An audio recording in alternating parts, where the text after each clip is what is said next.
Pradžios knyga, 31 skyrius. Jokūbas girdėjo Labano sūnus kalbant. Jokūbas pasiglemžė visą, kas priklausė mūsų tėvui. Iš mūsų tėvo jis įsigijo visą šitą turtą.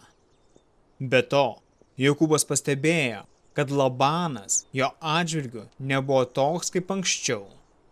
Viešpats tarė Jokūbui: grįžk į tėvų šalį, pas savo giminės. Aš būsiu su tavimi. Jokūbas pasišaukė Rachelę ir Lėją į lauką prie savo bandos ir joms tarė: aš matau, kad jūsų tėvas mano atžvilgiu nebėra toks kaip anksčiau, bet mano tėvo Dievas buvo su manimi. Jūs pačios žinote, kaip visomis jėgomis tarnavau jūsų tėvui. Jūsų tėvas apgaudinėjo mane ir 10 kartų keitė mano atlyginimą. Tačiau Dievas neleido jam manęs skriausti.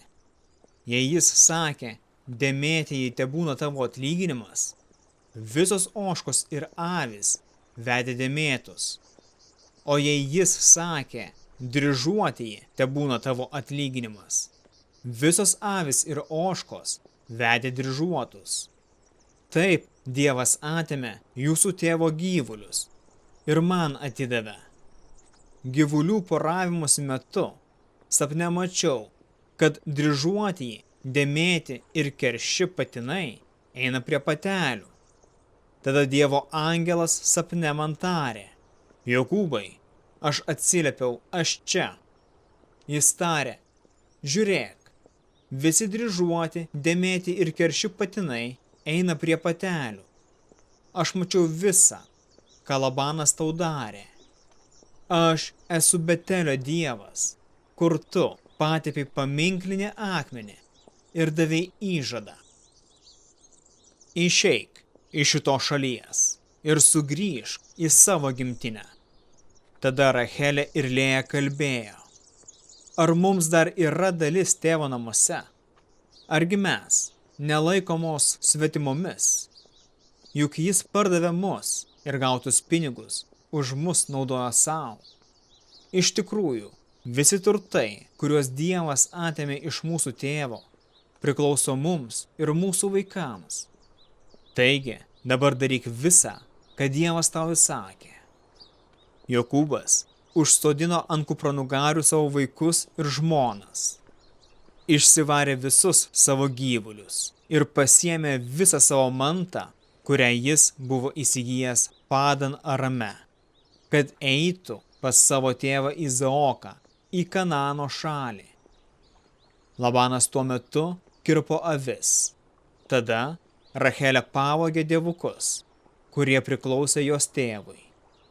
Jokūbas apgavo sirą Labaną, nes pabėgo nieko nesakęs.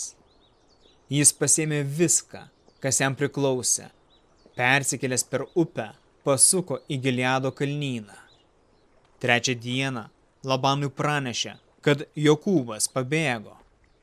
Tada Labanas pasiėmė savo brolius, vijosi jį 7 dienas ir pasivijo Gileado kalnyne. Dievas sapne atėjo pas sirą Labaną ir tarė: saugokis, nekalbėk su Jokūbu šiurkščiai. Jokūbas jau buvo pasistatęs palapinę kalnyne, kai Labanas jį pasivijo. Labanas su savo broliais taip pat pasistatė palapinę Gileado kalnyne ir tarė Jokūbui: kodėl taip pasielgiai ir iškeliavai nieko man nesakęs, slapta išvarydamas mano dukteris, kaip karo belaisvės? Kodėl slapčia pabėgai ir pasislėpei nuo manęs? Jei būtų man pasakęs, būčiau išlydėjęs tave iškilmingai, su dainomis, būgnais ir arfomis. Tu neleidai man pabučiuoti vaikaičių ir dukterų, tu pasielgiai neprotingai.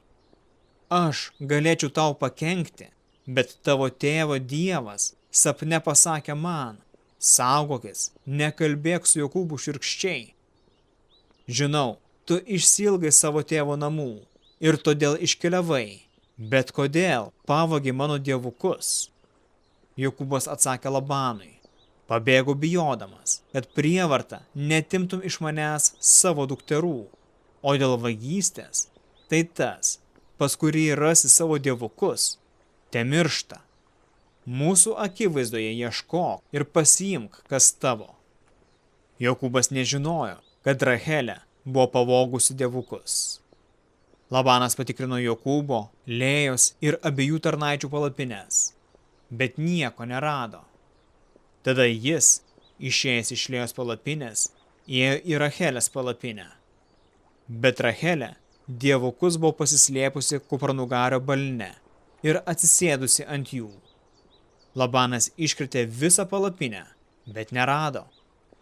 Ji tarė savo tėvui: nepyk mano viešpatie, kad negaliu atsikelti, nes su manimi vyksta tai, kas darosi moteriškiams. Jis ieškojo, bet dievukų nerado. Jokūbas supyko ir barė Labaną: kuo nusikaltau, kuo nusidėjau, kad su tokiu užsidegimu mane vijaisi ir iškritei visus mano daiktus? Ką radai iš savo turtų? Pavesk tą reikalą mano ir savo giminaičiams. Tegul jie išsprendžia mudviejų bylą. 20 metų aš tau tarnavau.